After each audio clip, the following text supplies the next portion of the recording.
Rokan Hulu indah menawan, darinya cantik berkain samping.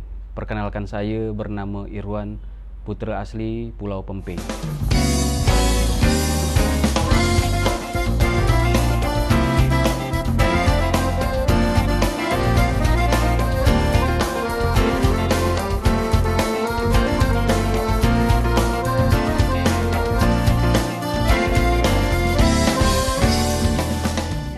Kita di sini di komunitas Ahlul Tanjak Nusantara.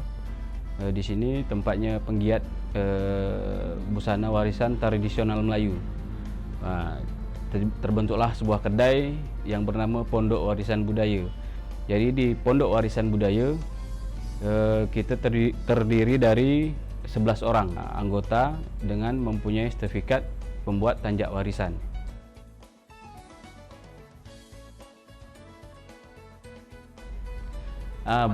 Berdiri Pondok Warisan Budaya ini pada awal tahun 2018. Tahun pertama kita merintis, alhamdulillah penjualan dari Singapura, tamu kita dari Malaysia, sampai kita ngirim produknya ke Thailand, Patani Thailand. Terus masuk tahun kedua, dibantai corona, mengap-mengap juga kita di sini. Alhamdulillah masih bisa bertahan. Ini masuk tahun ketiga. Tahun ketiga udah mulai naik lagi. Mudah-mudahan terus menanjak penjualan di Pondok Warisan Budaya. Ini galeri dari 11 anggota kita, seluruh pembuat tanjak warisan.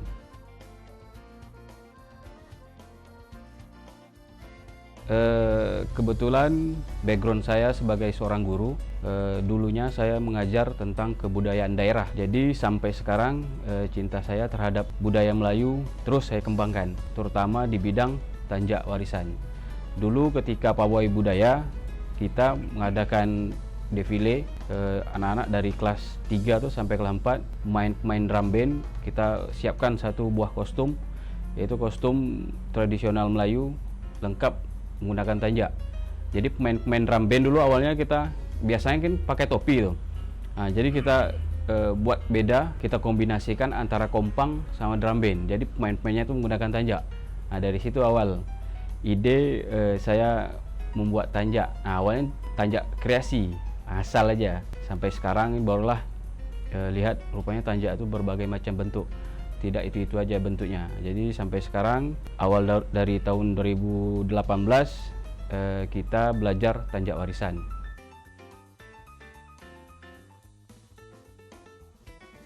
Tanjak bermakna tanah yang dipijak. Jadi kita nak lihat orang tersebut berasal dari negeri mana, bisa dilihat dari tanjak yang dipakainya.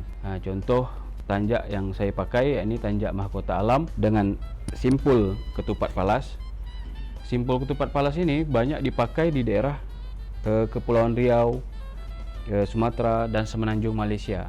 Jadi bisa dilihat dari tanjak yang dipakainya. Jadi tanjak itu satu ikatan kepala pecahan dari destar. Ikatan kepala di seluruh alam Melayu itu namanya destar. Terpecahlah bagian-bagian sampailah ke tanjak.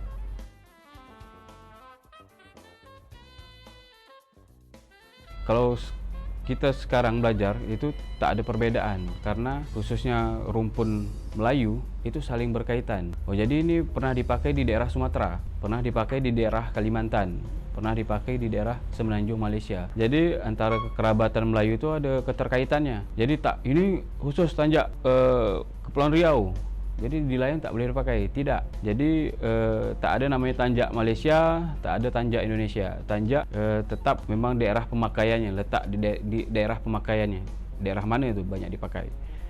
Modelnya, ciri khasnya itu ada. Macam tanjak ni ada sebelum Malaysia ni ada, tanjak ni ada sebelum Indonesia ni ada. Jadi dipecah oleh penjajah dulu ya, Melayu ni. Jadi tak ada perbedaan. Cuma simpul. Simpul itu tadi, simpul macam saya pakai simpul mahkota alam. Ciri khas banyak dipakai di daerah Kepulauan Riau. Seperti sudah dijelaskan juga dalam buku Destar Alam Melayu, ciptaan guru kita, Guru Johan Iskandar. Itu letak pemakaian tanjak itu sudah jelas. Ini di Kalimantan, di Sumatera, di Kepulauan Riau dan Semenanjung Malaysia. Itu dah jelas tertera di situ.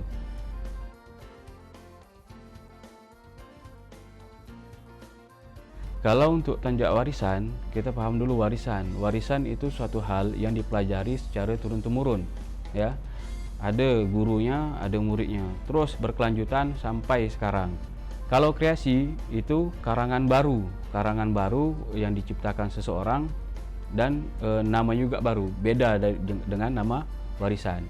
Jadi kalau tanjak warisan, tanjak dipelajari secara turun-temurun, diwariskan dari orang-orang yang sebelumnya. Nah, jadi ada sanad kita belajar. Kita dulu belajar sama siapa, guru kita belajar sama siapa, jelas, ya kan? Terus pembuatan tanjak warisan itu tak sembarang, harus ada adab. Nah, kita dalam keadaan bersih, menghadap kiblat. Ada hal-hal yang tidak bisa saya sampaikan, diajarkan supaya apa? Supaya ketika orang pakai tanjak tersebut, aura gagahnya itu timbul. Itu tanjak warisan, garang, ya kan, wibawa. Kalau tanjak kreasi mungkin dia belajar lewat YouTube, dia karang-karang sendiri kan, kasih nama lah sembarang. Nah, dia tak ada adab, tak ada aturan. Tapi kalau tanjak kreasi, kawan-kawan yang buat tanjak kreasi, berarti dia harus nama baru, tidak boleh nama tanjak warisan, karena warisannya sudah ada nama dan bentuk ciri khasnya, syarat-syaratnya. Kalau dibuat juga tanjak kreasi tersebut dikasih nama tanjak warisan, itu sudah menyalah aturan. Kenapa? Kita merusak sejarah itu sendiri. Nah, nanti berkelanjutan berterusan orang ini tanjak yang sebenarnya, padahal itu tanjak kreasi. Nah, itu takut itu salah paham jadinya.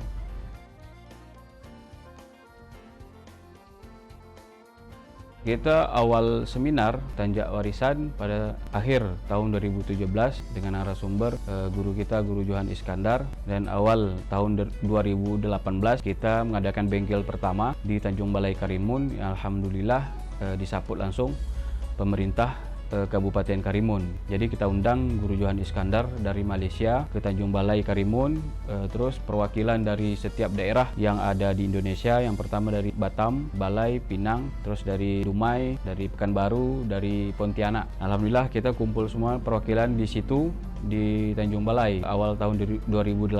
Sertifikat tertinggi kita dapat di Jabatan Warisan Negara Kuala Lumpur, dari kementeriannya langsung. Itu atas asas dari guru kita Johan Iskandar. Itu kita dapat sertifikat tertinggi lah dalam belajar tanjak warisan tersebut.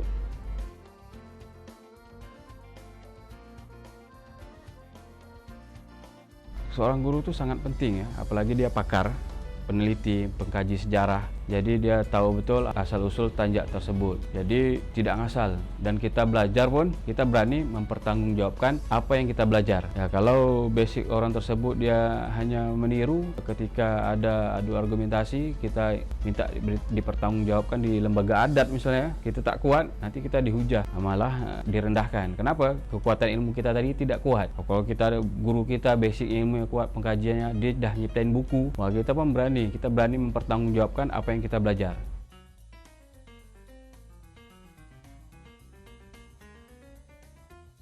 Kepuasan tadi, ya, kepuasan ketika orang mengenal, oh ini tanjak warisan. Alhamdulillah tanjak warisan sudah mulai menyebar. Kita sudah pernah mengirim ke Jepang, seluruh Indonesia lah, untuk penggiat-penggiat panah tradisional.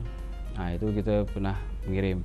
Jadi alhamdulillah sampai saat ini tanjak-tanjak warisan sudah mulai dikenal. Suatu kebanggaan ketika orang bangga menggunakan tanjak warisan, bukan tanjak kreasi. Sampai saat ini kita terus dengan semangat kawan-kawan bangkit memperkenalkan terus tanjak warisan. Pokoknya jangan sampai tanjak warisan ini pupus ditelan zaman. Itu aja.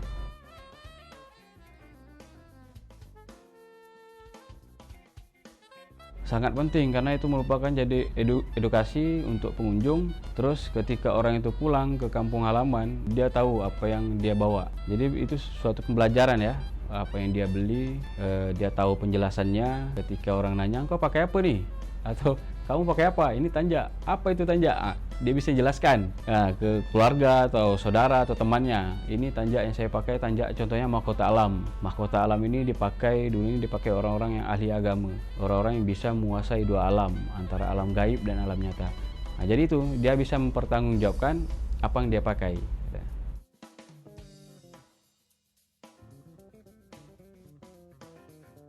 Hal yang paling menarik, kita jadi banyak saudara, banyak teman, banyak sahabat. Nah, itulah yang saya tidak sangka dari kita bergelut di bidang busana tradisional ini. Kita bisa kenal dengan para pejabat, kita bisa ada kawan di daerah yang tak mungkin kita ada saudara di situ, tak mungkin kita ada sahabat di Kalimantan.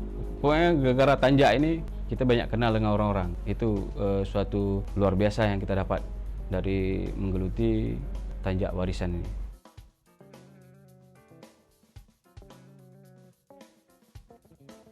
Awal-awal tahun 2013 sewaktu saya merintis, mungkin kawan-kawan juga yang ada di sini awalnya masing-masing merintisnya. Setelah puncaknya di tahun 2017-18, nah itu udah mulai euforia pemakaian tanjak yang sangat luar biasa sampai saat ini. Sampai saat ini sehingga semua elemen kegiatan-kegiatan pernikahan, budaya, semua berminat menggunakan tanjak, bangga mereka menggunakan tanjak. Ini menunjukkan identitas bahwa takkan Melayu hilang di bumi.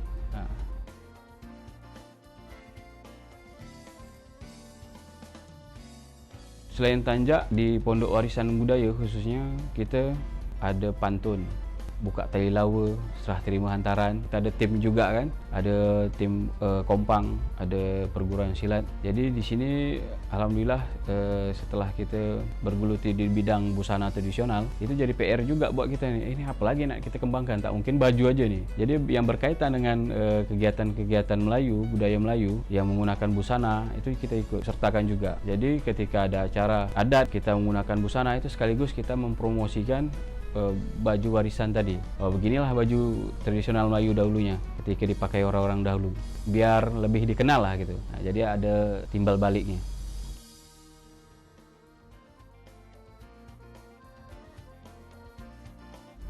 Itu masih dalam proses antara sanggar sama yayasan kan. Tapi itu masih proses lah, insya Allah akan kita bersama kawan-kawan macam mana baiknya, masih dalam pembicaraan kan.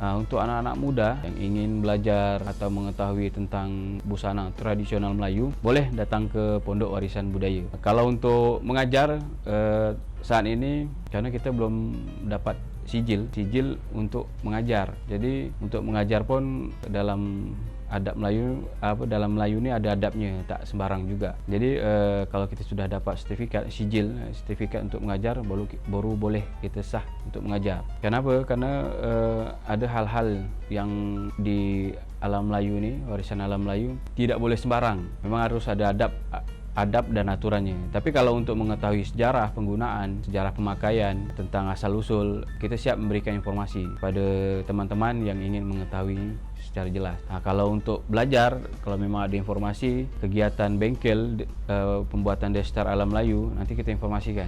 Kita belajar sama-sama. Mungkin kalau ada kegiatan bengkel di Batam, di Balai, atau di Malaysia, insya Allah nanti saya informasikan ke teman-teman kalau betul-betul ingin mengetahui dan ingin belajar.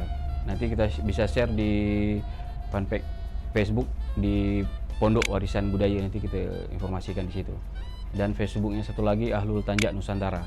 Itu komunitas kawan-kawan pengrajin tanjak, di situ semua itu kumpulnya.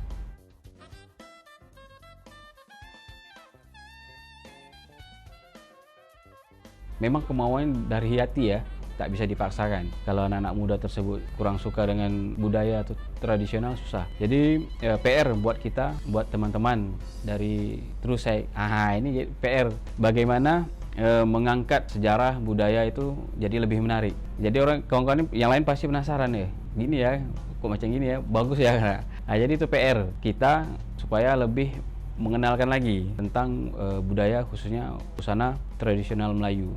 Makanya kita sering ikut event, ada undangan apa aja yang orang-orang ngajak kerjasama, kita menampilkan baju tradisional Melayu, kita ikuti. Supaya apa? Supaya orang melihat secara tak langsung ketika dia berjalan lewat kan, lihat ini pakaian apa, jadi tanda tanya. Jadi pengen tahu kan, datang lihat dulu, satu saat ambil nomor handphone mungkin, satu saat dia bisa komunikasi dan hanya datang ke kedai kita. Nah itulah cara tak langsung. Mudah-mudahan dengan adanya video ini nambah lagi busana-busana tradisional Melayu ini lebih dikenal ke kaula muda dengan teman-teman dari apa tadi lupa pula. Terus ini secara tak langsung ikut bantu mempromosikan busana tradisional Melayu. Bagi teman-teman yang ingin membeli atau melihat atau ingin mengetahui apa itu tanjak warisan, boleh datang di gerai kami Pondok Warisan Budaya di Jodoh Square, Blok AA nomor 5, Sungai Jodoh, Kecamatan Batu Ampar, Kota Batam. Boleh langsung ke sini. Kalau mau lihat di Facebook boleh di Pondok Warisan Budaya, sama di Instagram juga Pondok Warisan Budaya juga. Oke. Oh. Pantun boleh, apa silat pun boleh.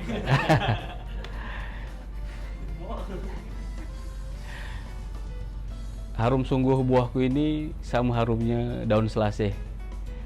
Cukup sekian sampai di sini, saya ucapkan terima kasih.